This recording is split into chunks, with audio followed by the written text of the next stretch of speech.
Then just let me know when I'm live again. I knew that was going to happen. That it shit's too complicated. It shouldn't be that complicated, but what I'm trying to do is different. Yes. Are you here? Yeah. Because when you just got out of it, it's like going in circles, got a circle.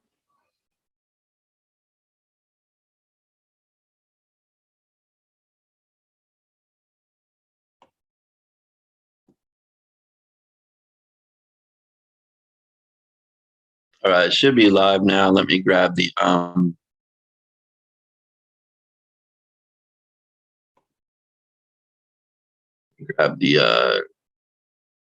the link so people can just join, and there's no passcode. So this is way easier. It's just I see the one you just got out of. yeah. It's a mess. Oh, I'm sorry. Only I put her here. Yeah, I'll need you just go in my phone and delete it. It's probably the only thing to do. Track of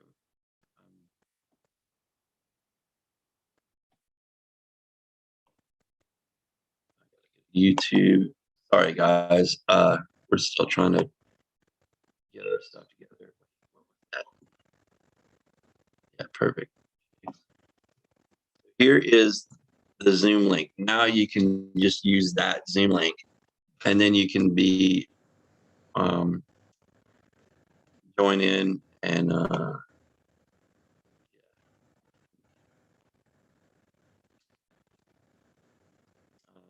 so I'll wait for folks to sign in and know you're there. See, all right, Grateful Dan is here. Now we're live. Good. Thanks everybody. Still trying to figure out. I want to link the announcement to the actual show, but they don't make it easy for that. And the problem that we ran into tonight is because I want to have an open Zoom where you guys can click on a Zoom link, join me on the Zoom, and be part of the channel, be part of the show, and we can have real conversations with real people, you guys. That is what I'm looking for. And then it helps me too, because then I'm not just solo talking to myself and sniffing my own farts, because it's a little boring. It can be a little boring, I'm sure. And then also, it's kind of nerve-wracking for me if I'm just talking to myself. Weird. But I did come up with some notes. I have some talking points, but like I was saying earlier, welcome to Collapsing with Casey. We're trying this again, 16 minutes into the hour. Sorry about the technicalities. So I've hot new recipes, hot new placenta sandwich recipes. Twice recently, back-to-back days, I've gotten notifications of baby announcements. Who is so fucking stupid and so ignorant and so selfish that they're still shitting out kids right now? And that's a two-way. That's a male female. I'm not. People have called me misogynistic. No, I understand it takes two to tango. When people are when people are as a couple, either one or the other, it doesn't matter whether it's male or female, or usually it's both. They're happy to make that announcement, right? They're having a kid. How fucking selfish, how ignorant. I'm just gonna go ahead and say you're a piece of shit for having a kid right now. Do you not understand that, you guys? But people don't understand. Stupid. No wonder we're going extinct. The ignorance and the denial it's frustrating. It's so fucking frustrating to wake up every day and be amongst these morons. And Lori, I see that you've entered the waiting room, but I can't let anyone in. I don't understand that. Okay, let me get to, I'm going to change the security. No waiting room. So anybody that wants to join should be able to join. Let me check security again.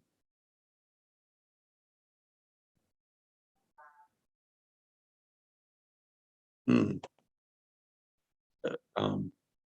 We probably screwed up a lot of things by. Yeah, grateful, man. Exactly. Exactly. So and I had a coworker got a baby shower for him on Wednesday. I couldn't do it. I called in sick with a headache that morning. I was like, you know what? I don't think I've ever fake called in sick before. Um, and I can't fucking do it anymore. You know, we're having a big luncheon and luncheon and presents and gift cards and blah blah blah. And no, get me the fuck away from that shit. You know, it's stupid. Like I need money. I have pretty amazing reptiles. I could make thousands of dollars off their babies, and they're only just in the last couple of years have gotten old enough to breed. I'm not going to do it. I'm not going to do it. Why? Because I'm not an asshole, not a dick. I'm not so fucking money hungry that I'm just like, yeah, you'll live a few months and die. What life? And most people don't know how to take care of reptiles anyway.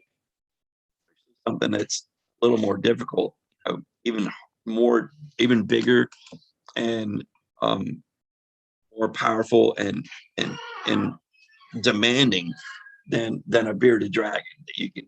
That's smart, you know. So I just decided, fuck all reading altogether years ago. And so the thing that really fucking pissed me off was the second person with the baby announcement works in conservation, in in reptile conservation.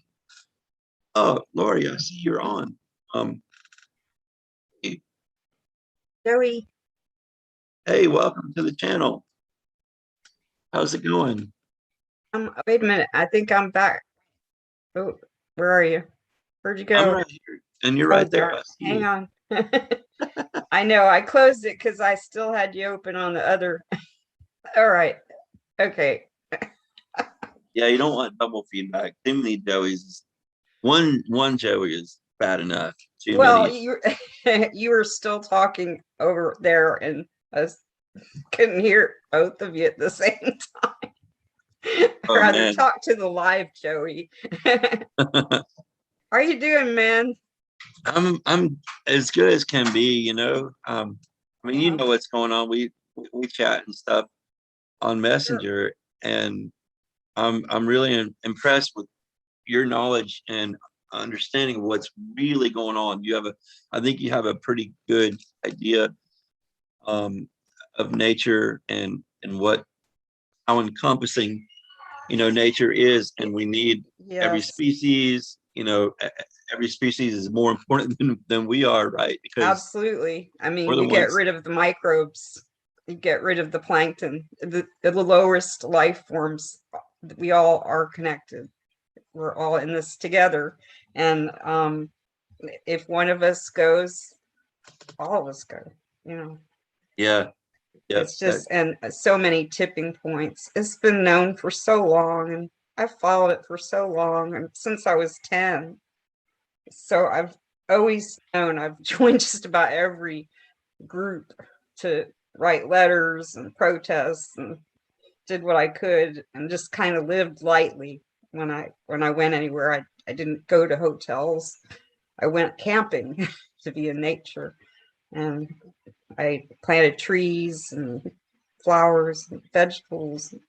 I lived in the land with nature, and I think that tells a lot about what you can really find out, because once you start to see things changing, like in the 80s when the frogs started disappearing in Charlotte, and I noticed there's no butterflies on ironweed and the Joe Pye weed up in the mountains, and the wild sunflowers, they're not there. And I mean, just the lack of insects around the house, hardly any moths, and getting different moths now that are smaller and different colors. I don't know whether it's because we painted the house kind of a slate gray color, or because it was kind of yellow before, and they like to light on things that match them. The moths are, camouflage. So, I mean, just the little things that I notice, the little animals. Since I didn't live in a place out west, we had giant animals. We had black bears, right? And deer and elk now, right up there in the mountains. But still, it's the little things that I've always kept my eye on: the birds, the bees, the flowers, and the trees. They're not little; they're actually a major part of our world and our pollination. I can't tell you how much it kills me up there in Robbinsville. They sell these traps for carpenter bees, and they're like the only bees I ever see up there, and they get mad because they drill holes in their house. Well, hell, just wait for them to have their babies, they'll be gone, and then fill the hole up. Yeah. It's not like they're gonna eat your house. They're not like termites. They just want to lay their eggs and eat some bugs and stuff them up in there for their babies. And they're pollinators, and they sell these jugs, and they just drop them and kill them in this sweet liquid, and it's sickening. It just makes me actually ill to my stomach. And so I know that mind gut connection really well. Yeah, it's like as humans, our thing is to just kill everything that's Yeah, even if it is us, but just kill everything, especially if we don't understand it, and if we yeah. we Like have questions, spiders. we'll I ask put questions spiders later. outside. I catch them and put them outside. Yeah, us too. I mean, there's spider webs all over the ceiling. I mean, we don't let it get nasty or nothing like that. But if Well, there's a spider web up, I we let don't. them go for a while in my house, and then I started getting bit. Uh, So we kind of had to do spider roundup. oh wow, yeah, Which is, we really found had that under the couch, they had a bunch of eggs underneath the couch. And that's how every time we sat on the couch for too long, we got rid of the couch. Oh shit! Just filled the living room up with old phonographs. Just throw the couch out. Never in sat nature. down. Just throw the couch out in nature, and then the spiders can use that as a habitat, Yeah, a breeding just ground. Gave it away. Here, just get the spiders off of it. Because I never would use poison or anything. I always hate when my husband's scared to death of wasps. And I said, they don't want you. They want spiders. They know what they want. And, okay, if they're aggressive, just go inside, run. I don't care. But he buys that 15-foot wasp spray, and I'm like, get that stuff away from me. That stuff is going to kill the birds, because the birds make nests up under the porch where all the rafters are, because they're all open with the overhanging porch on our house. I can't wait to get up there. You got to come, you and Tammy got to come up, or we can come down and see you at your race. Oh yeah. I know He used to do motocross. Oh cool. Yeah. So he'd dig it then. He can't do it now. He's too old, but when he was young, when I met him, well, he wasn't that young.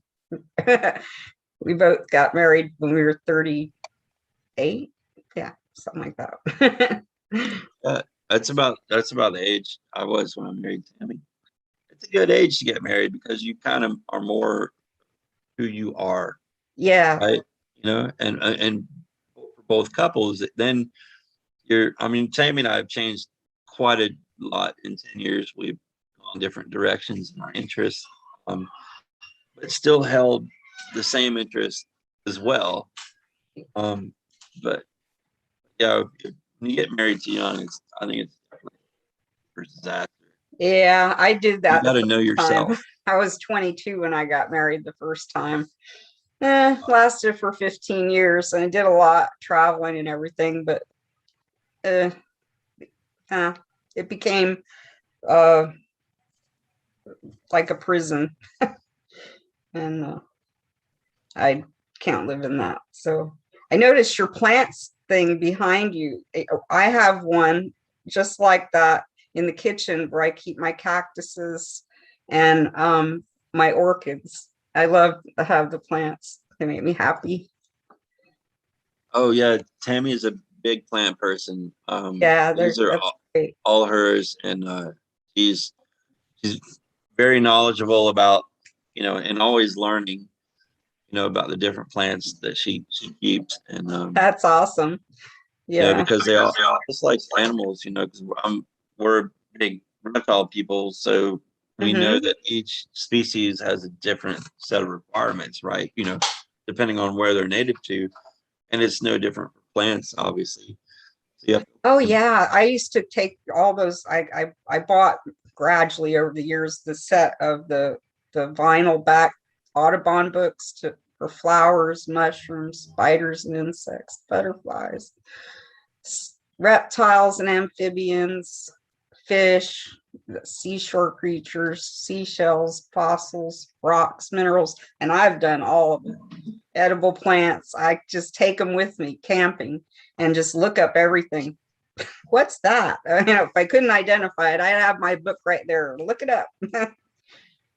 And those Audubon books are fantastic, especially for identifying and then learning about, you can look at the picture, then you can learn all about what sizes they are, what their life cycle is, just everything about them, where the areas they're most likely to be found. And and things that are different. Like, I don't know if you saw the bear thing I found today on Hakai magazine, but they had found there were genetic differences in the bears in British Columbia based on the areas that they lived in, even though they were around each other, but they were named differently by the different Native American tribes. And as it turned out, the name of the tribe and the genetic sequence of the bears were different for the bears. So they had a different name for the different tribes of bears, like they had tribes of natives. It was fascinating.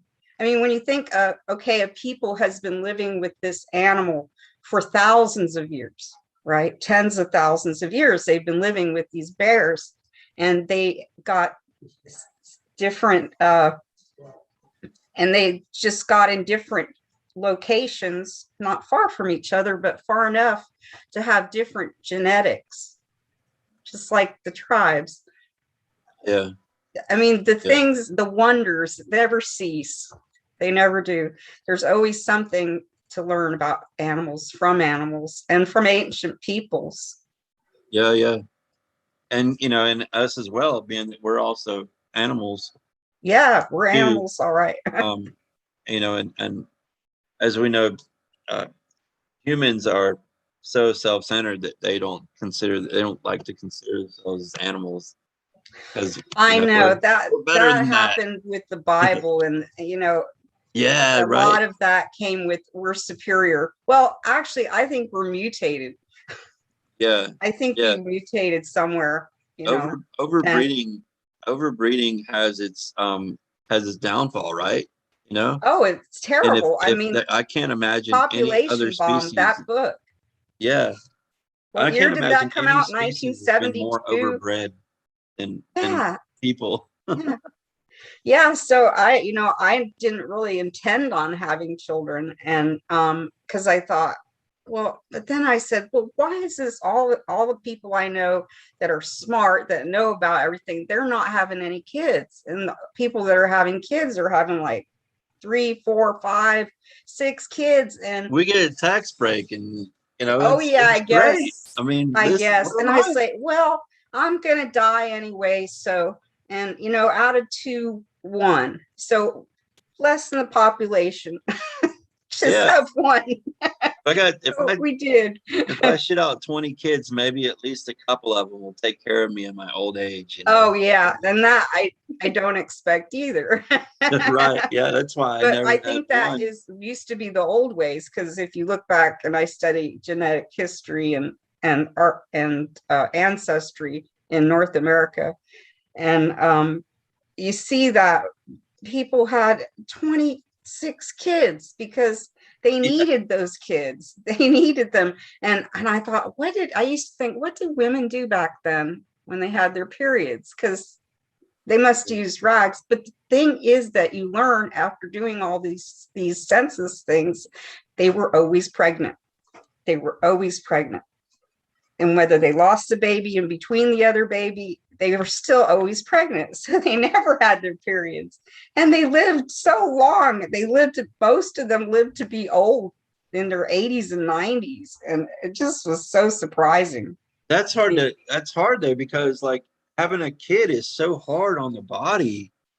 I think it You became, know, I don't think it was as hard then. I think it became harder. I think we changed. I think physically women changed as far as what men prefer in a woman, what they look for. Because I know women died in childbirth, and I would have died in childbirth because I had to have an emergency cesarean. Um, and that would have ended me and my daughter. But these women were very hardy. They were Scottish, Irish, English, German, and some Native American, and they were really strong. yeah, I think you have to be. They were the pioneers. So I mean, they lived. They seemed like the harder their life was, the longer they lived. It's like, you can't kill me, I'll just keep living. One of my grandfathers was killed when he was in his 80s. So painful. He's just picking ginseng in the mountains near Black Mountain, and he was murdered by some natives. But that's the way it went. Hey, you're picking my ginseng. That's it. You're out of here. But we're tribal. We're animals, and we're probably the worst animals. Oh yeah, I don't think any other animal can do to the planet what we've done. No other animal in history. I don't see them out there with machine guns and nuclear weapons. Yeah, it's totally insane the way we live. I used to really follow the nuclear stuff a lot, and I used to do readings because I have a Geiger counter, and I like for 4 years I did readings every day or every week or every time there was a scram. And I just got to the point where I felt like it was an echo chamber. We were all just saying the same things. We were writing letters. We were contacting our representatives. We were contacting the people on Department of Energy. And it never made a difference. It never made any difference. Yeah. And sad, huh? Terrible, because it's just like now people are saying we need help with our rent, we need help, we don't even know if we're going to be able to stay here, because now the Apple's coming and they just bought the MetLife campus at Research Triangle Park here in Durham. And so the house is the $100,000 house that we rent is, they're selling these houses now for $750,000. They just upped the price because all these people are coming with and they have salaries that are huge. They're so much huger than what we make here. I mean, we came here so they didn't have to pay people as much because the cost of living wasn't that high. But in California, they're very, I don't know how anybody lives out there. Yeah, it's outrageous. Even back probably 20, maybe not quite 20 years ago, but at least probably 15 years ago, a house in outside of the Atlanta area where I live, a $100,000 house would be like a lower quality house, but similar, but even lower quality in Southern California. Like, trying to remember exactly where this house was that my mom and at the time her new husband, her new third husband, were Oh. living. They were they were it was like fucking seven or $800,000 house, and I was like, Wow. how the fuck is that even possible that this is worth that much money? Yeah. And since things have been crashing and the West Coast has been in decline, in such severe decline, there's been a lot of people are moving east, and it's been going on for over a year now. But Right. especially now, because the fires are, the fires this year are Absolutely. worse than all the previous years It's combined. horrific.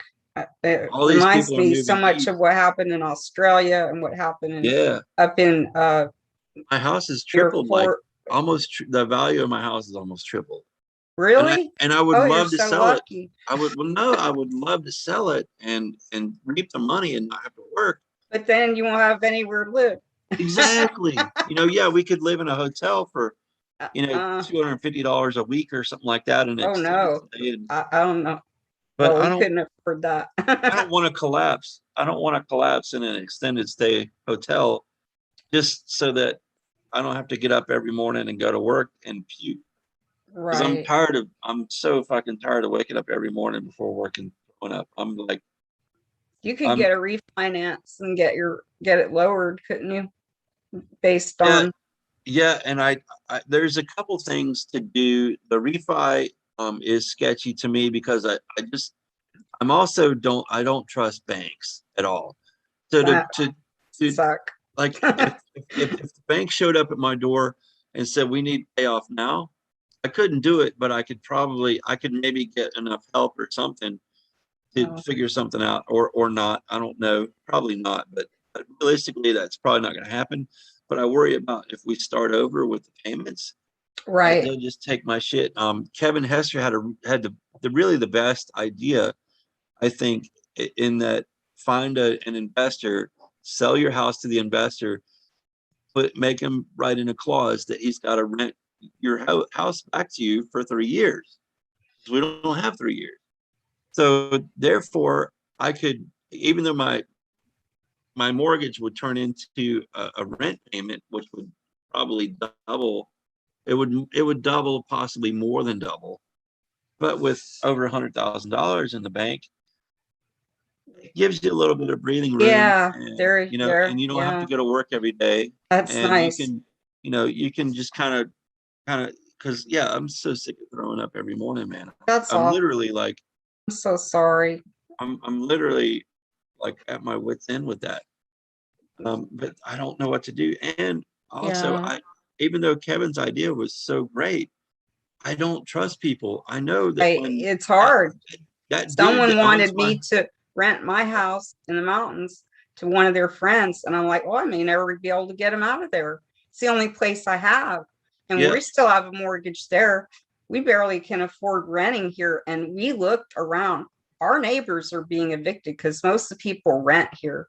Uh, yeah, their people are in and out of here all the time. So it's like their rent went up $500 and they have 3 days to get out. And the only other thing that they own to live in is in Spain.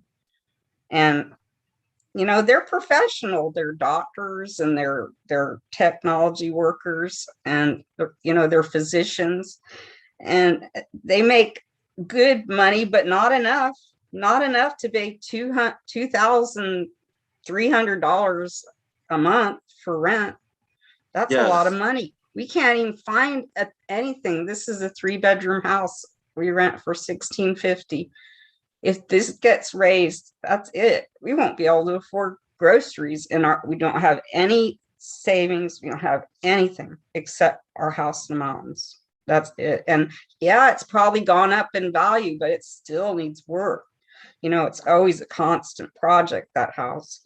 yeah, But it's the only thing we have. And my daughter starting school again, and she made it to 11th grade.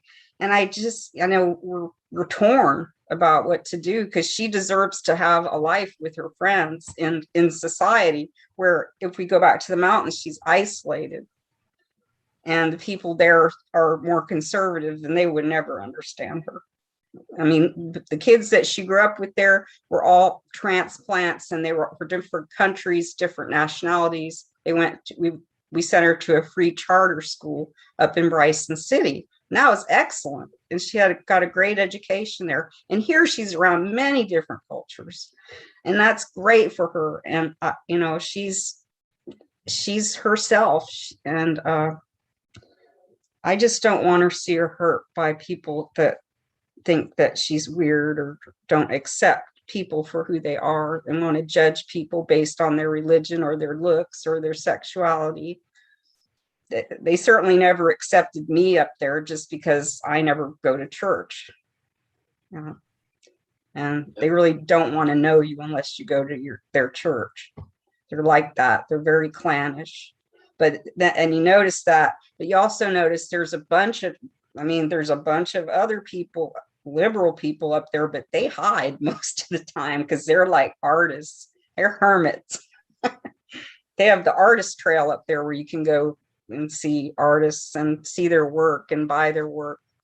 But everything's turning into Airbnb. So Open Doors coming in, they're buying all the houses up for people. They're offering them hundreds of thousands over what they were worth last year.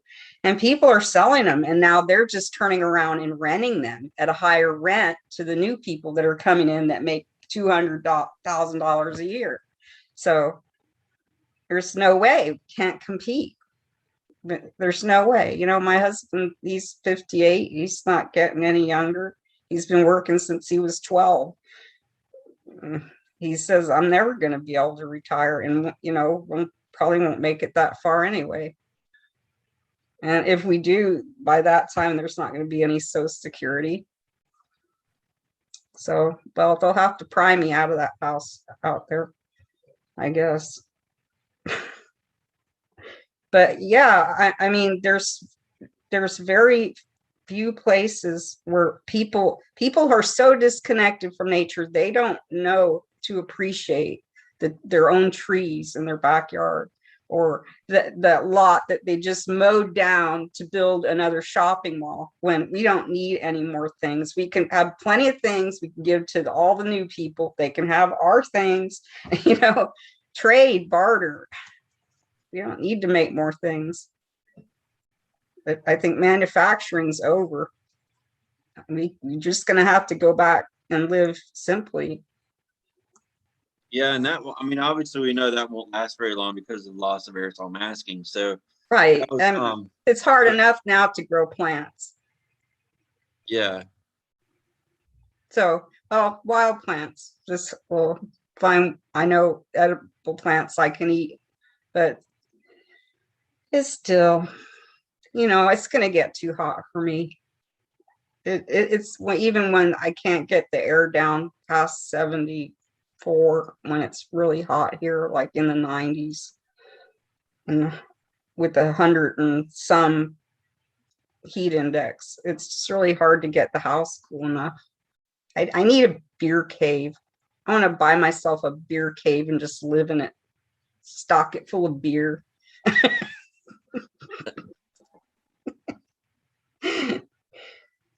That is so great. Every time I walk into one of those, I don't go out much anymore, but when I was younger and I used to go, wow, a beer cave, this is great.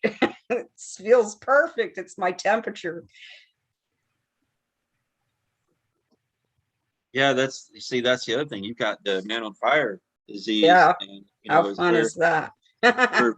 we're lucky that we haven't seen real wet bulb temperatures so much, maybe a little bit, but not so much on the East Coast. I think that we have, and we would be dead if we didn't have air conditioning. Right, exactly. Yeah, there is a reason that people didn't populate the South very quickly. I see the blob off of Maryland, the cold water blob off Maryland that's stratifying the ocean. And they said it's going to lead to really cold temperatures this winter, possibly up north in the Northeast and Canada, which I've seen happen before when there's a lot of ice melt and it cools the water down. It's going to stop the Gulf Stream. And the Gulf Stream is what carries all that warm water up to England, up to that area, and keeps them more temperate. Otherwise, they would be really cold up there in the United Kingdom and Ireland. Without that, without the Gulf Stream, you know, everything's stalling now. Yeah, I worry that if we actually do make it to winter, that we're going to see some severe cold snaps because of the broken jet stream. Yes, I worry about. we did last year. Right, like Texas froze. A small, southern part of Texas. Yeah. Froze nuclear power plants, and Yeah. that's people were grilling in their homes to try to keep warm, and the CO2 from that was killing people, right, or making them sick, at least, but if not killing them. And that's what gave some of my friends we had a good conversation about, like, well, maybe that's the way to go.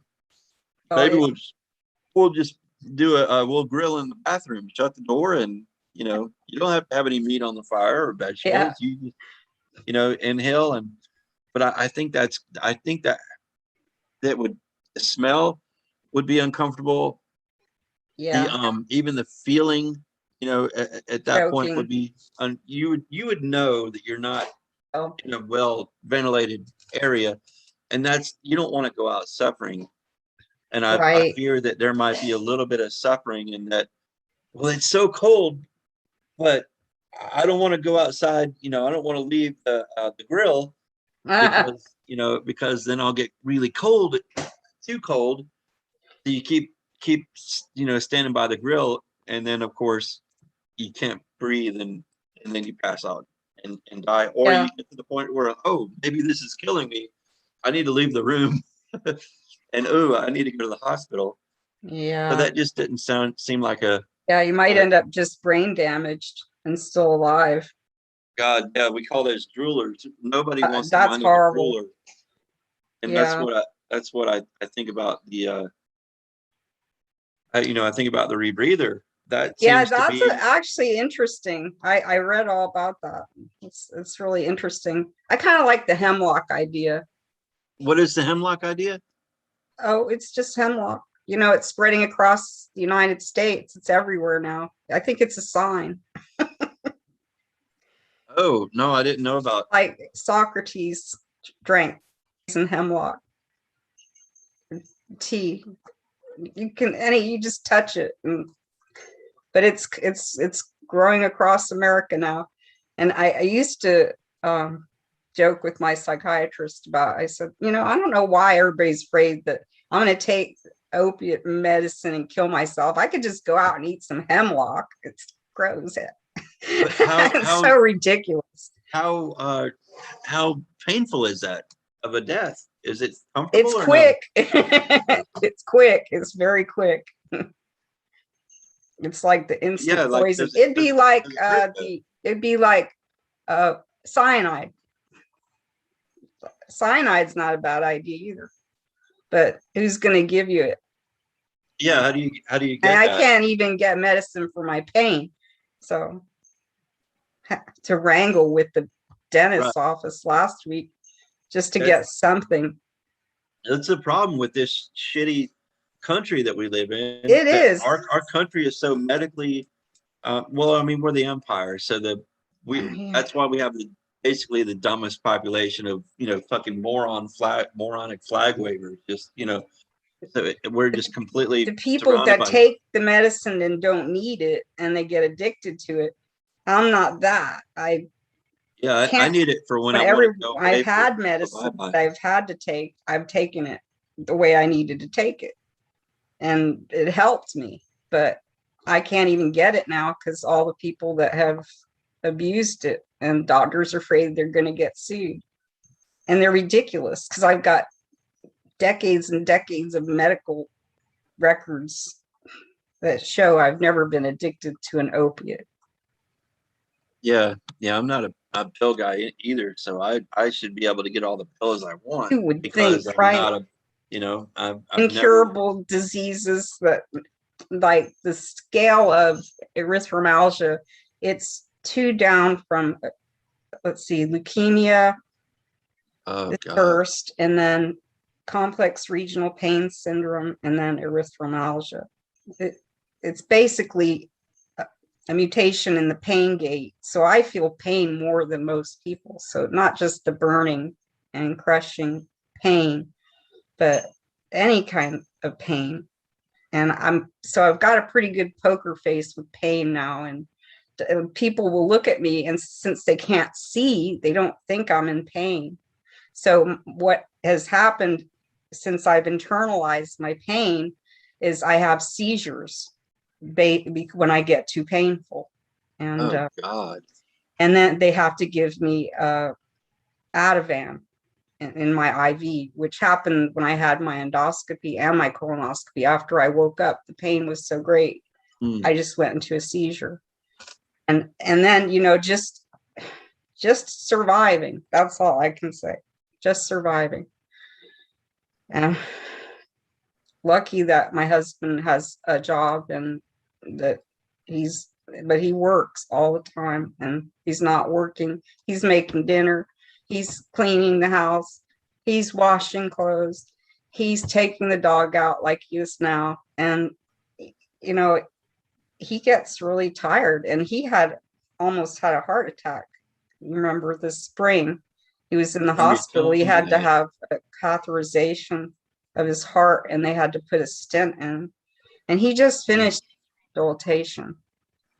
So I don't want anything to happen to him, and I try to get him to rest, and he does. He loves to play his music. He's plays his guitar, and he really, that makes him happy. Yeah, we all have to find whatever makes us happy, and and do that as much as possible in the time that we have left, right? Yeah. And we don't plan on being here for more than 2 years if we can actually stay here. Otherwise, we'll be going back to the house. I wish I was back at the house right now. Of course, you know that. But yeah. I just want to be somewhere that I feel like I can survive more peacefully for the time we have left, because I can't go outside here. It's just way too hot, and it's all concrete, and there's city suburbia.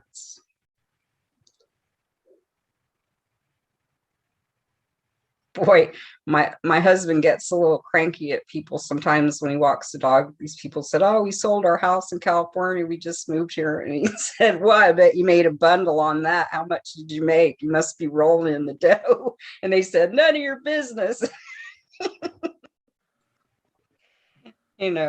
It's like, oh, dog eat dog.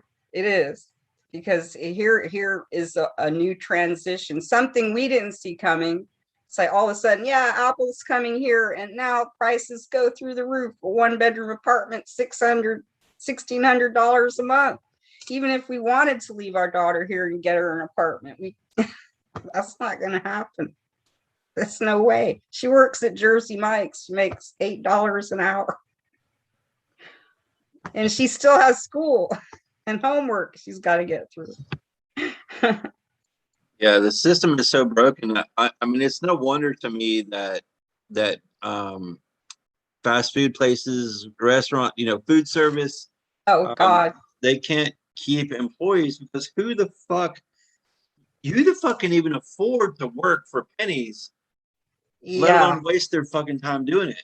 I mean, if it was a $7 an hour job or living in the woods, I'd have to choose living in the woods, I because would $7 definitely. isn't going to pay my bills, and the banks are going to come take all my shit at that point, Right. house included. Well, So Yeah, I know what that's like. They almost foreclosed on my house 3 times already, but we're hanging on. It's our retirement plan. Even if it means work, it's still fun, I like to work. I can't do work like I used to, but I enjoy making things better and painting and decorating with all my stuff. I got a lot of stuff I collected through the years. And most of my stuff I got at flea markets, garage sales. My clothes are all from eBay or garage sales or Goodwill. People think I have a lot of money, but I don't. I just spend it wisely. Everything I have, I bought used. Oh yeah. Yeah, I used to love going to Goodwill and Oh, thrift stores, oh, so and so finding much like just fun. the dumbest t-shirts, like um I can't stand Alan Jackson and slow country Who's and that that? kind of stuff. But I'd I find an don't Alan know. Jackson shirt and be like, this is awful. This is terrible. I'm buying this. I'm wearing this. Yeah. Oh, I still got your t-shirt. It's cute. And they just find that guy had 40 different charges against him, but they only charged him for one, and that was the escape of his Cobra, because and they charged him what it cost them to pay all the officers overtime. So he has to pay $13,000 to pay $13,000 the because his Cobra officers for escaped. all of their work. And the Oh my sheriffs, God, what an the expensive snake Cobra bill. handlers and the snake hunters, and They that's could have only just hired fair. I him to mean, find his he own has a snake, lot right? of snakes. He should have kept that sucker locked up. Oh man, there was a guy here in Georgia that had he got popped and he was on the local news and everything. And I knew of him because it's reptiles is a pretty small community especially when you're going to the expos and Yeah, volunteering, volunteering and also we got to go to pet shops to buy food or supplies or whatever. And then you become friends with the pet shop owners too. So that's great. Yeah. and this one particular owner, man, she had stuff behind the counter that was probably illegal. Like she wasn't selling it, but she probably had some stuff. Like frozen Wasn't even squirrels. properly secured. I didn't see it. My wife kind of did and was like, "Oh, let me tell you about this." And I couldn't believe Uh-huh. what she was telling me. I was like, "That's so irresponsible." Mm. Um, yeah, this dude was he had fucking cobras in containers underneath his bed, and being a dumbass, Yeah. I guess he like just posted up on the Facebook like, "Hey, at the expo this weekend, I got your venomous needs." Well, in Georgia, venomous are not legal to keep. You can keep native venomous. So our native venomous will be timber rattlesnake, diamondback, eastern diamondback rattlesnake, even coral snake. Water moccasin, Yeah, and the water, pygmy rattler. yeah, and the pygmy rattler and copperheads. So those Copperheads. are Yeah. legal, and the only reason they're legal to keep is because they're legal to kill. So they're it's only legal because they're not protected. Our Right. native non-venomous are protected, so They're they're legal illegal. to keep poisonous snakes in North Carolina, no matter what they are. But of Well, course, Raleigh's trying to change that. But I don't know how many people actually have poisonous snakes here. well, My dad lived, if you ever went to Columbia Repticon, Columbia, South Carolina, you can go there and get anything you want. right. You can get rhinoceros vipers from Africa. You can get Wow. gaboon vipers. You can get all the native stuff too. So and they're not allowed to sell. The thing in Georgia is you're not allowed to sell venomous. You Oh, can keep it, okay. but you can't sell it. So if you go an expo out of state where they're legal, you have to have somebody that lives in that state, South Right. Carolina, to I see. buy that animal for you. And I'm not gonna lie, I've never bought anything venomous or illegal at a reptile expo, but I have been with people who did, rode over to them, you rode over to the expo with them and rode back, you know. Mhm. I mean, I rode back one time with a Gaboon Viper in my lap. You know, it was in a little container. It was a baby in a Right. little container, but I Yeah. rode with that thing in my lap, you know. And they're beautiful snakes. They're one of my favorite Animals are animals. so colorful. They're so amazing. They're just gorgeous. But dangerous as hell, man. If you Yeah. get, you know, if you The get guy bit. that lived downstairs from my dad when he lived in an apartment, I was 15. I came to visit him, and he had a lot of venom snakes. And I think it must have been a python. He fed it a frozen squirrel that he had thawed out. That's how big it was. It needed a frozen a squirrel size meal. And he said, but he'll eat that, but then he won't eat for months. So I guess that was some kind of a python. But then he had a sidewinder, and that thing, he was going to take it out. And it's like, my dad was like pushing me back. And I was fascinated, but I knew it Yeah. was a dangerous animal. And that animal actually killed that guy if a couple years later. He did. He bit him Oh, you and have to killed him. you have to really know what you're doing. Yeah. And I personally probably wouldn't keep a sidewinder. Just Fast, aren't because. they? Snakes, they're just so fast. People don't realize how fast they are. They can. Yep. And when I'm you have to faster work than with them, them, though. I've stepped on a few snakes going hiking, and I jump like a mile high. I you know that probably have superpowers. especially like a smaller sidewinder would be even harder to work with because they can just jump off your hook. And if you're in the house, they can Oh, jump off your hook and go hide under something and be yeah, gone. And now, you know, you want to, when you're cleaning the cage, you need to take the animal out safely, put it in a bucket that's secure so you can work with the cage, clean it out, change water, all that stuff, and safely be able to put the animal back in. Well, the right. smaller they are, the The harder they are to maneuver because they can sure. hop off your And hook you have to get closer and to then they're them, haul right? ass and they're gone, you know. Oh, well, I had a pretty good sized black snake under my bookcase in the bedroom up in the Tell mountains. your story, Laura. I gotta jump out for just a second. And I'll be Okay, right sure, back. I'm sure. listening. Okay. Yeah, we had a black snake that the cat discovered because she was batting at it behind the bookcase. It was so crazy.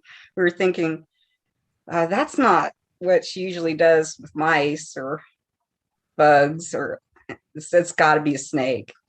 And sure enough, it was a black snake, probably 3.5, 4 feet, maybe. And we couldn't catch that little guy. Uh, but during the night, sometime he got out of the bedroom and he started climbing up the fireplace, and it's a brick fireplace, and he went through following the grout of the bricks, like the concrete in between. And he got behind this pitcher that was sitting up there, and the pitcher fell off the fireplace. So, and there he was exposed in his little brick shape. He was so funny. I've never seen a snake do anything like that. Usually, I know they're fluid and they just kind of slither like this, but seeing a snake in the grout of bricks actually squared himself off like this. And it was easy to just pick up and put in the bucket and take back outside. So we have a whole bunch of different snakes outside. And Chester actually tried to save a copperhead. We've had so many copperheads around the neighborhood this year, and the people are really scared because they're scared of snakes. We have a large Indian population, East Indian, and we're like, he's calling the wildlife officer right now to get somebody to come get the copperhead. By the time he gets back up there, they've beheaded him. They killed him. And he's like, oh, I tried. We didn't want to kill him, but these people they're terrified. And, people, I found that sometimes with certain people from certain countries, they're especially afraid of some of different animals, and it makes sense. Like a lot of my African American friends would always be afraid of my cat. And I said, I don't understand why you're so afraid of cats. And then I thought about it. I said, oh yeah, lions, tigers, cats, big cats. So I think it was kind of a genetic thing that was built into their fear, their fight or flight. Even though it's a little tiny little lion, it's still scary. You never know what someone's going to be afraid of. Yeah, I know. It's, being a lover of wildlife in the natural world, it's really tough to, it's really tough. Like, I can't imagine people who are looking out of their, where they live and seeing the fires. Oh God. And we're seeing the smoke all, we're on the East Coast and we see the smoke all the way over here. Yeah. And it's not just the West Coast. It's on, there's Greece, Turkey. I should have made a list because there's just a list. It's Siberia. Yes, and the Siberia fires they didn't even stop. Kevin Hester was telling us about this, that over the winter, the Siberian fires kept burning. Yeah. Like he said, that's hard to wrap your head around. I think there's so much fire. There's so much peat and the methane and the compost in the soil from it being frozen for so long is keeping it going. They've got plenty of fuel. Yeah, the methane, man, that is getting really, really outrageous. And that's why sometimes I think it's just gonna, the atmosphere is just going to disappear. Like we're really so thin now. Yeah, and we're really close to losing clouds too, right? I mean, it's gone. Did you see the river that just came up the East Coast? That big rain, swath of rain. That's just weird weather. Everything is weird. It's changed so drastically in the last 20 years.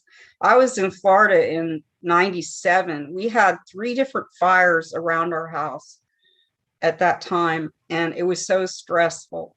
And we decided to move because we were within 10 minutes of all 3 of those fires. And it was terrifying. I had my favorite stuff in a couple boxes by the front door and my suitcase.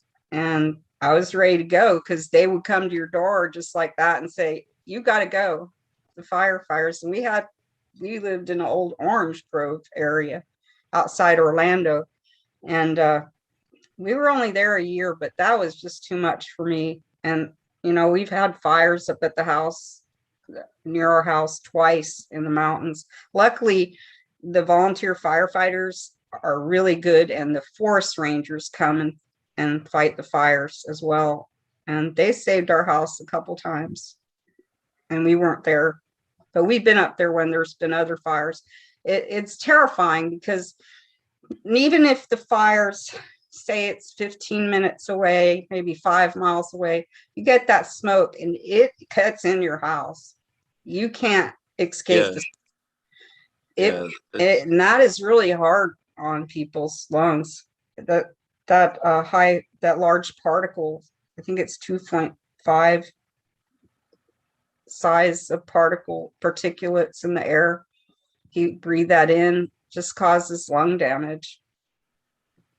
Yeah, everybody on the West Coast is dealing with that, and just seeing the smoke in the air on the East Coast is so apocalyptic, right? It is. It's hard to, we've still got it great in comparison, and it breaks my heart knowing that those there's people that are we'll get our turn. It's coming. Yeah. And everybody that's running away from that, headed to the east, thankfully, thank you guys for making our home value go up, but it's not, it's not, I feel like an asshole saying that because it doesn't, money can't, money Money can't can't fix buy it. you love. Yeah, money can't buy you love. You can't buy you time. And Right. all those people that are headed this way, they're just running from something that's still going to catch up to them. Right. And, I and don't know that's, how they lived out there all this time anyway. They've always had fire season, flood season. They have earthquakes. I couldn't live there. I mean, I visited, and I don't really like arid places, but because I'm a mountain girl, I'm a Smoky Mountain girl. So, I like the rainforest because it's a rainforest there. The Up there in the Smokies, it's like the second oldest mountain in the world. Used to be as high as the Himalayas. So there's a lot of old world there, a lot of plants, and that's why they have that big project to categorize all the plants, because they didn't get the ice age there. They didn't get the ice, what do you call them, glaciers. They didn't come down this far. And where you are, that's a beautiful area too. Except the scorpions. You guys got scorpions down there, and I know they're going to head up to our house soon. I haven't seen a scorpion other than in the woods, but I haven't seen a scorpion in a house since like probably 1990 or so. And Yeah, we they had a were new all over house the in a new place up in neighborhood. Blue Ridge. My parents had a new house in a new neighborhood, and a couple of times we'd find like a scorpion in the bathtub or something like that. It was like a big Right. deal.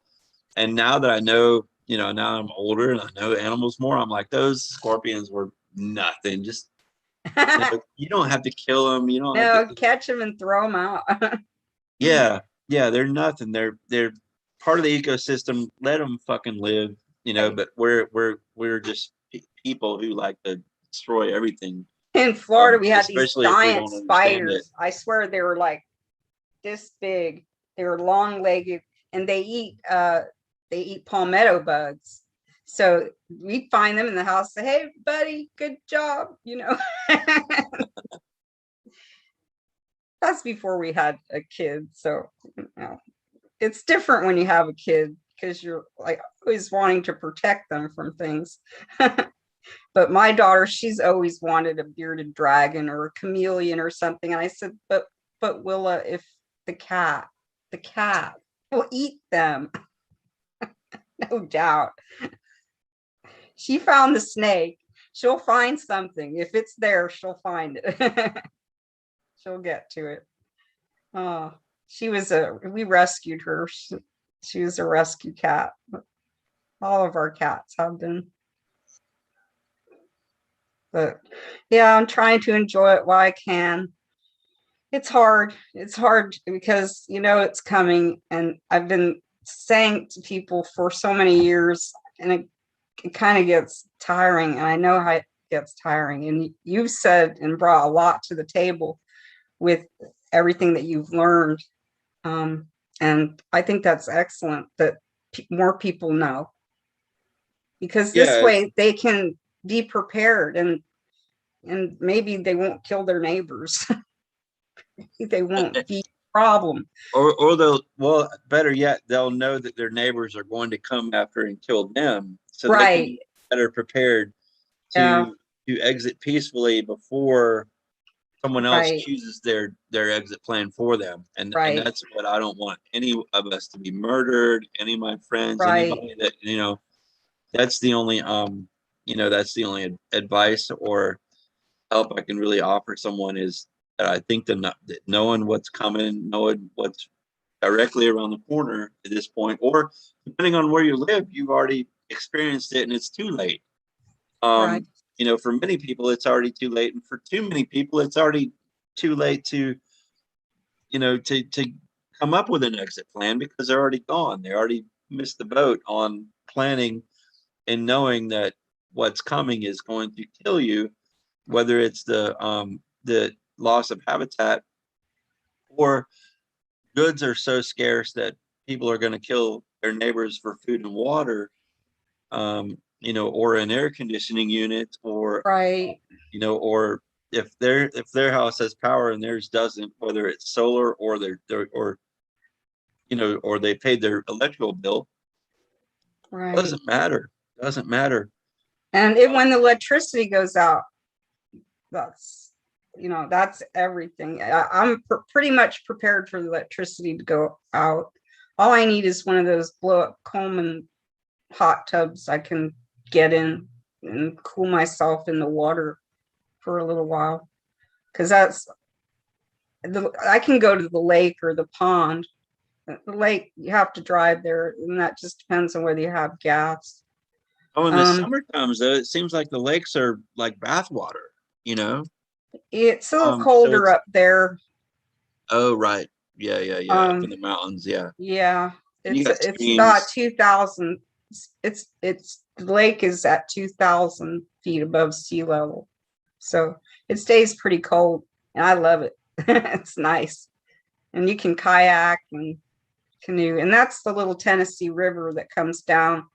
And then they built the dam back in the 30s and 40s in Fontana Dam, and like we had a lot of rain last year, and they had to open. I have one photo on my page on Facebook that shows how they had to open all the floodgates, and sometimes that causes flooding down below Sure. in Oh, yeah. Tennessee on That's the what, plains, because that's the Tellico Plains down that mhm. way. That's what kind of But makes me laugh about people who are, the bunker dwellers. When the flood hits your bunker, how well sealed up is your entry door to keep the floods from, pouring in, especially if you've got like a massive bunker and you've got like basically an underground city. How are you going to keep the oh, flood, I water? think only the industrial sized ones, like the military sized ones, are the ones that will fare better. But I wouldn't want to be trapped. Yeah, yeah, I love to go to caves. It's fun to visit, but yeah. I don't like small spaces. I like to be outside.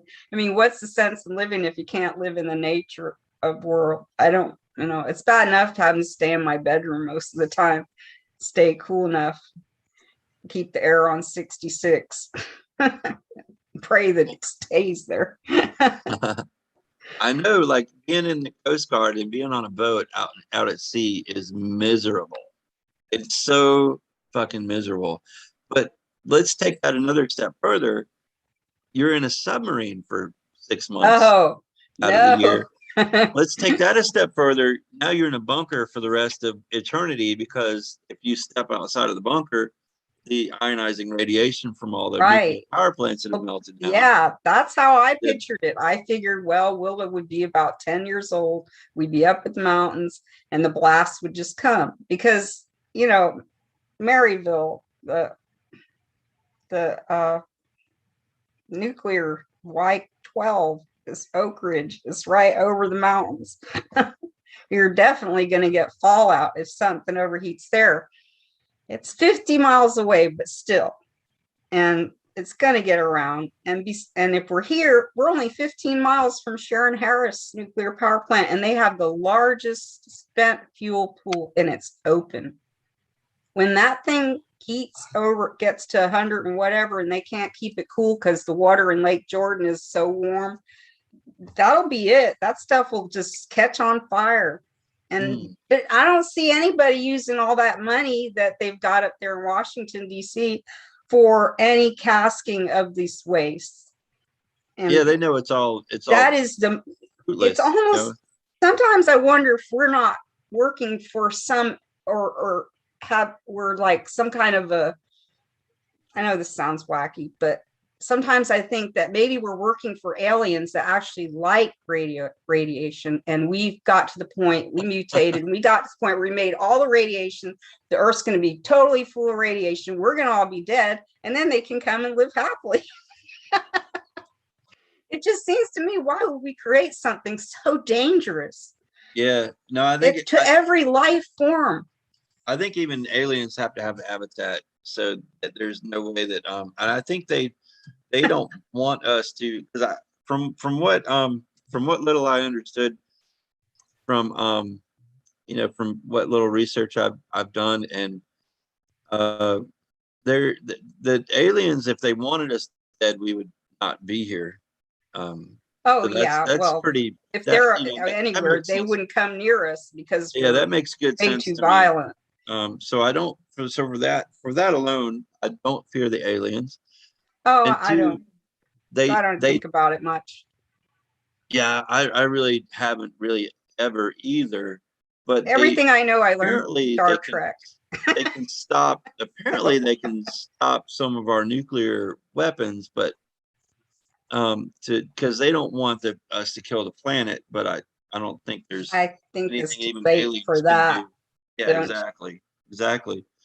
So I still don't understand why they're here unless they're just here to get like some of the last resources they It can could get. be, but you never know where, if they are here or they're coming here or they're just watching from galaxies away, that what their lifestyle, their system, what they're made of, what we have. I mean, there's so many things we're discovering every day about outer space. Saw 3 different galaxies tearing each other up today from NASA. They caught 3 galaxies. They're all vying with gravitational fields and they're pulling each other and they're all twisted up. So it's Wow. like sometimes I think we're just in a puddle in the bottom of some scientist's garbage can. That's our universe. We could be that. I mean, we are that insignificant. Right. Yeah, That yeah. we're nothing. We are a blip. We're like a piece of sand in the on the shore of a beach compared to the universe. So, and that's why it's always a good thing to say that we are the stuff that stars are made of. Molecular biology. We're the molecules of the universe, and our energy is going to go right back out into the universe, no matter how we die. I'm afraid of that because life has been a pain in the ass, and I'm kind of looking forward to not vomiting every day. Yeah. Well, you won't feel that kind of pain anymore. I'm sure of that. Yeah, I that's died helpful. once, but I did come back. But it was interesting. Were you what was when you realized that you had died and then you realized you were back? Because I was out of my body and I could see myself from above, and I couldn't see my body, but I just saw the outline. It was like 2 gold lines, like trails of gold around my body, kind of like a 3D thing. And I was Uh-huh. just laying there and I was looking down and I said, no, not yet. I don't want to go. Wow. Wow, that's And gnarly. So you boom, I wanted was that back in my body and I was awake in my head. I knew, I was aware, and everybody was working so quietly around me. And I wanted to say something and I was too afraid because I thought I might scare the heck out of them. And I didn't know if they were still working on me, so, Oh, sewing wow. me up, Wow. trying to save me. So, boy, yeah, no one expects the Spanish Inquisition. No one expects. Well, can you talk about are you open to talk about like what happened, how you died, what killed you? Um, I don't know if they gave me a blood transfusion or not because I never wanted to ask anything about it. I just told the doctor afterwards, "Thank you for saving my life." But I had a gallstone that was about the size of my gallbladder, and they tried to do a laparoscopy, but he couldn't see because my body had sent so much blood there, and he cut my liver. And Oh he shit. dropped the contents of the gallbladder into my stomach. And since I was under anesthesia, I threw up in my mask. So I woke up and they said, turn your head to the side. And I said, oh my God, I'm throwing up. And they said, just turn your head to the side. And then it was like, then that was it. That was it. I was not in my body anymore. I don't know whether they gave me, if they gave me more anesthesia to knock me out. I don't know why they would.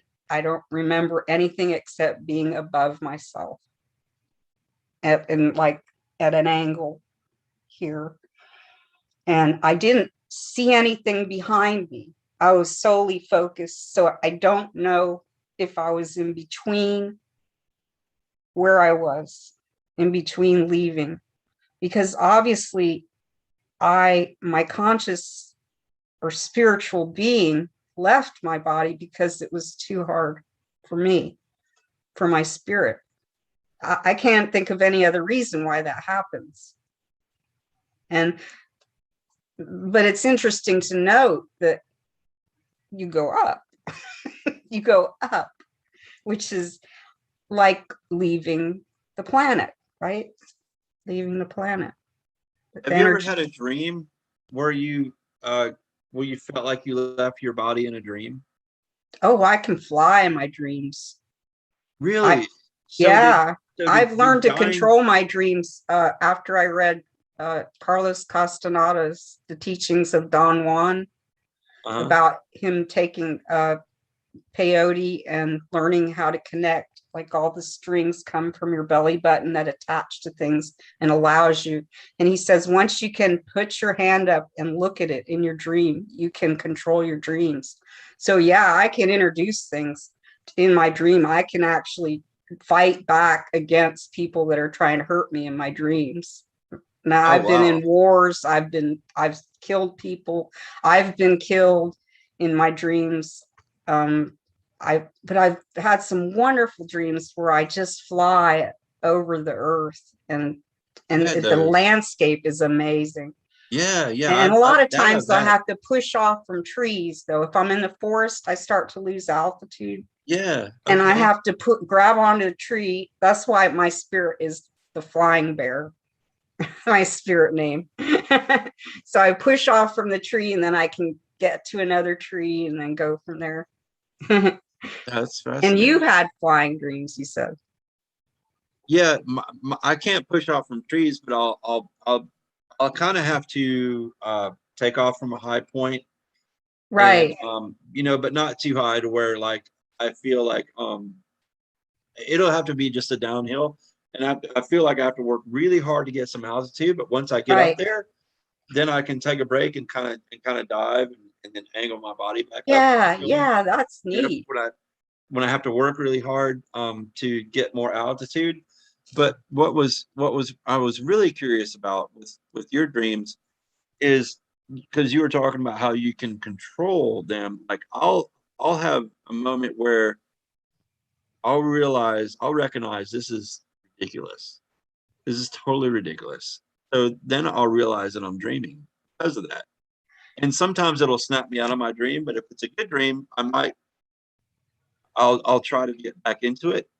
But Yeah, I can do that. Sometimes I don't completely wake up. I just kind of realize that this is a dream, so I can kind of continue on with that dream. And I've had a couple of really good ones where I was literally like in asleep, floated above my body, look down at myself being asleep, and go, "Oh, I think I'm dying," and I float my spirit or whatever. The ghost of me floats through the ceiling and up, and I'm looking at everything from a much broader perspective, looking at my body. But your body, your physical body is still in bed. You can see yourself. And the farther I go up, I can still see that, and I see my house and my neighbor's house. And like I had a really crazy dream at one point to where I saw that, and as I'm going up, there's all these lawnmowers in my backyard. I'm like, what the hell? Who put all these lawnmowers back there? Then I started worrying about my tortoise. I'm like, where's my tortoise? Why is there all these lawnmowers? These lawnmowers are in my tortoise's yard. Where is he? How is he safe? And who's shutting the gate to make sure he doesn't get out? Right. That kind of silly shit. And this is all. Yeah. How about dreams within a dream? I can rationalize. What's that? Dreams within a dream. I wake up in my dream in another dream, and I tell people in that dream about the dream I just had. Oh, wow. I've done that in 3 layers before. Holy shit. Dream That's deep. within a dream That within is- a dream. Wow. That is deep. No, I can't do that. That's crazy. And I did have some dreams that predicted things. Like I hadn't seen my Uncle Bill in about 15 years, and he came to visit me. And a couple weeks after, I had a dream that he died at my Aunt Sissy's house. And a week after that, he died at my Aunt Sissy's house. And what I saw, I'd never been to her house. And the table that he was sitting at and the chairs, when I went to visit her later in my life, they were exactly what I saw in my dream. And that was freaky. And there was a time after I was diagnosed with my illness, I was pretty sure I was going to die. And I had always put deer whistles on the car, but I could predict. And like one night we were driving, and I was like, there's going to be a deer up here on the right in about 200 yards. And there was, and I named it like 3 times on this stretch of road out in Chatham County. And I surprised myself, but it was like a feeling. I can't explain it. Really. Oh, the brakes. Oh, yeah. Before we went to Yellowstone, we had the brakes replaced by Sears. And I kept having dreams that the brakes fell off the car. And we went over this off the side of this bridge, and I rolled down the windows real fast. That was when we had to roll down windows. And I picked up my husband, my first husband, and I carried him out and flew out the window and laid him down on the banks of the river. And I said, we're saved. Well, we got to Paducah, Kentucky. Okay. Oh, wait. First, we got a flat tire in Lenore, and we went to Sears to get it changed. They could have seen that the brakes weren't right, but they didn't. And then we got to Paducah, and the fucking brakes fell off the car.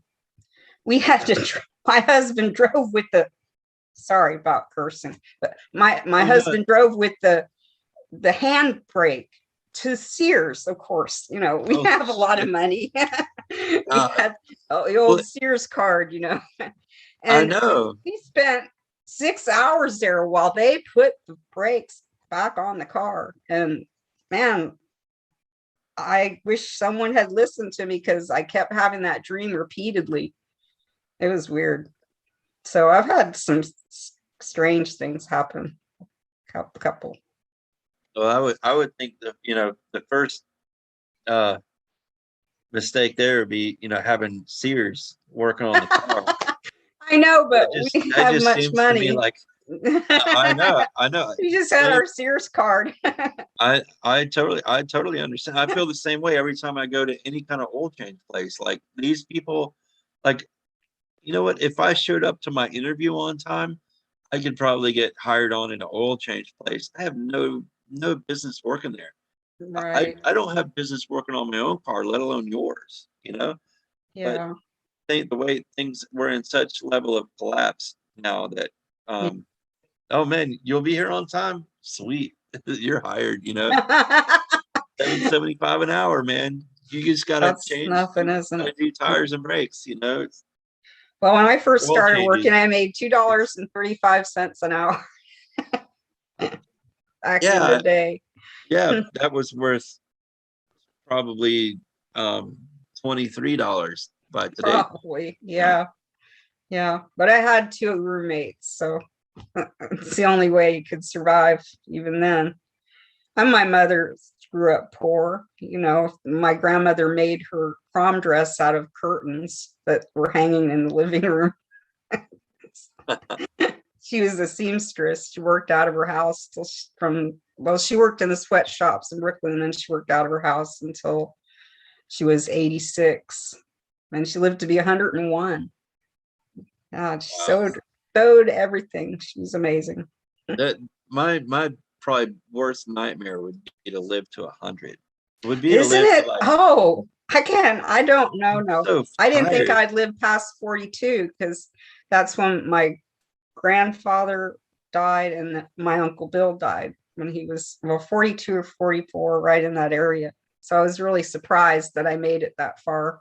So now it's just borrowed time. Yeah, exactly. Yeah. Like, okay, That's what any day. I try to tell All people we're these good all people living are long. dying. I really believe that the good die young. If you're really good, and I said, man, what did I do to be still be here? I should be gone by now. And if they don't die young, they're just silenced and and Yeah, ridiculed.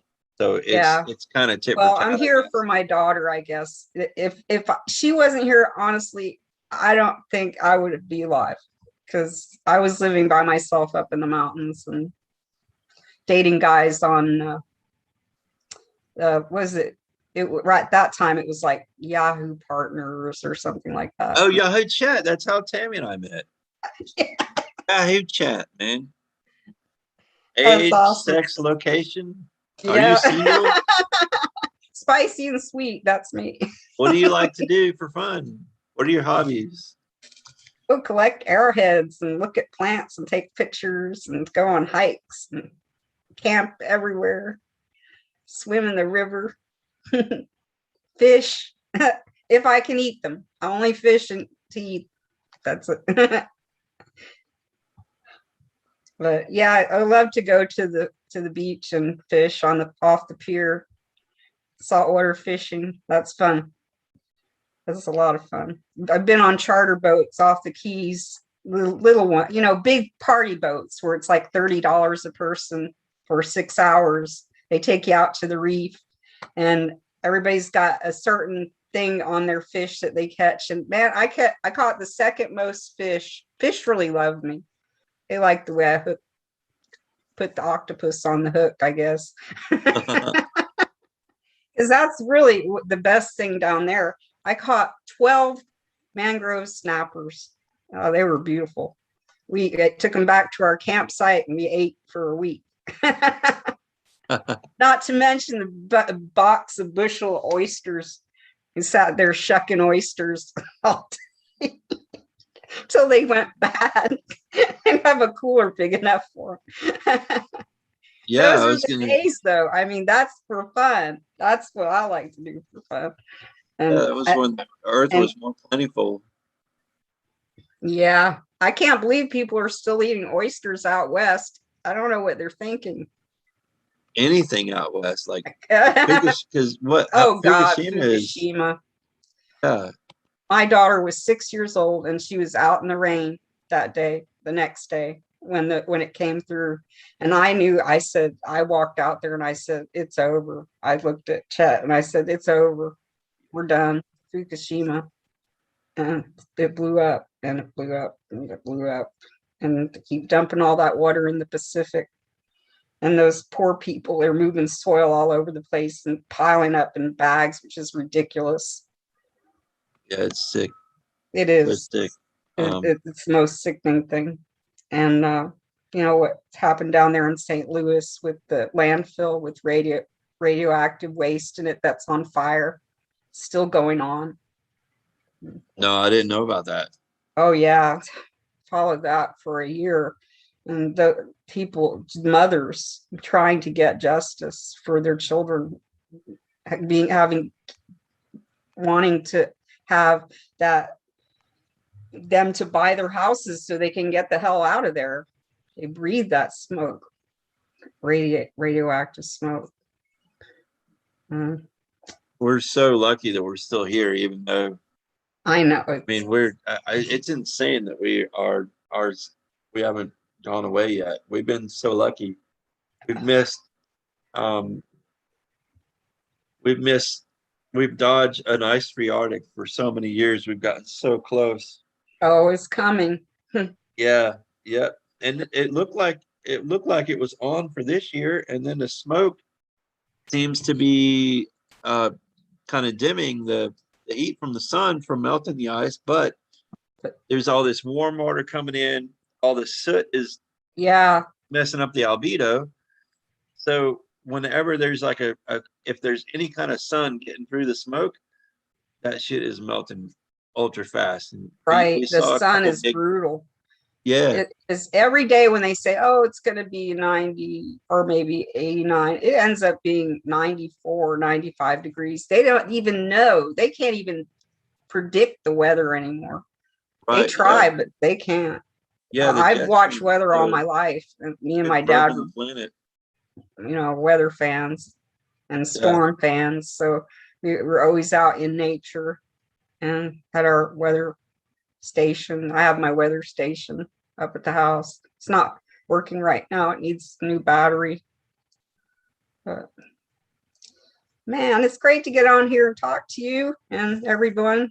I hope that everybody's making their preparations to keep themselves as well as they can be when they can't get certain things, like especially alcohol. I think not just the drinking kind, but the kind you use for just minor cuts and things for burns. Just little things like that could take down really fast in a sad way. Most of us will die of probably dysentery or something because we won't be able to get clean water. I hope everybody has a water filter of some sort. yeah, yeah, absolutely.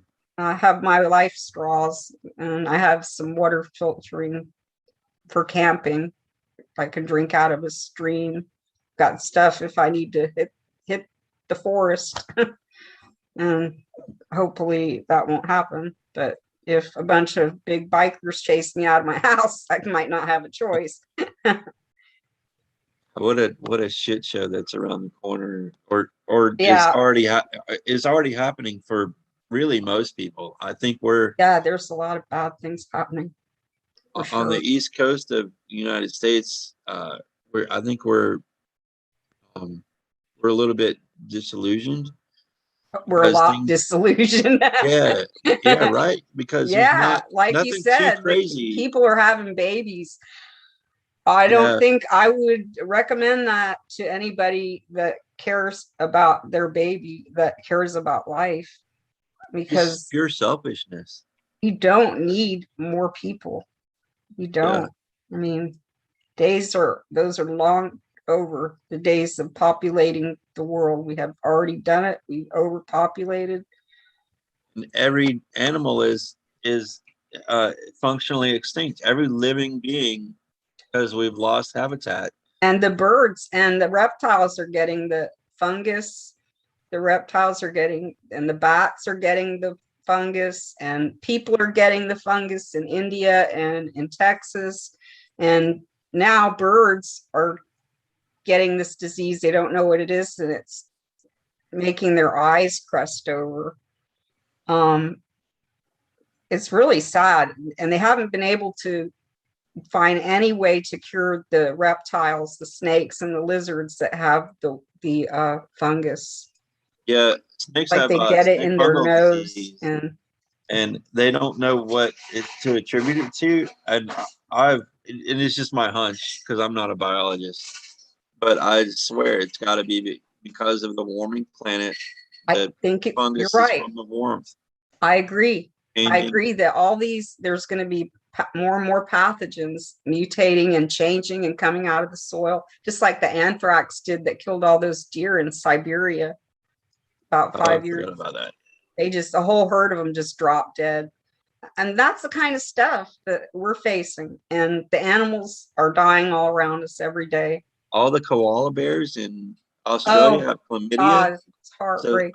even without climate collapse, the koala bears are just based on that are functionally extinct. They're trees, they're eucalyptus trees, burned up. Yeah, The billions, 500 billion animals or something like that. 54 billion. How many was it? It was too many. It was a lot of animals. And every yeah, too time many. you don't hear one word about the animals in California. I know there's animals out there in those woods, in those forests, and no one talks about it. All they talk about Yeah, is people's houses. Well, people can get another house. They have homeowners they insurance. can buy mine. But they never say what about these poor animals. At least they covered it in Australia. They have so many amazing animals Yeah.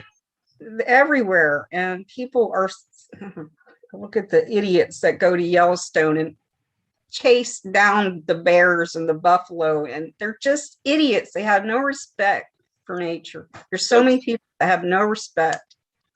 That's the American way, though. We've been so programmed to, that we've just been so deprogrammed through our educational system, our media, and throughout generations upon generations. That the only thing that matters is you wave a flag and you support your country, and you vote. If you don't like something, you can vote and fix it. Even though nothing has ever been fixed by voting, it's only gotten worse and worse and worse. Yeah, it goes But back and forth. It's like a tug of war. Sometimes you get one thing good, and then the next person comes in and they take it away. And it's psychological warfare. it I've is. never It's seen any. societal warfare. Yeah, And right now yeah, we're being sifted. It's like, because we're in the middle class, we're getting sifted down, and who falls through is going down.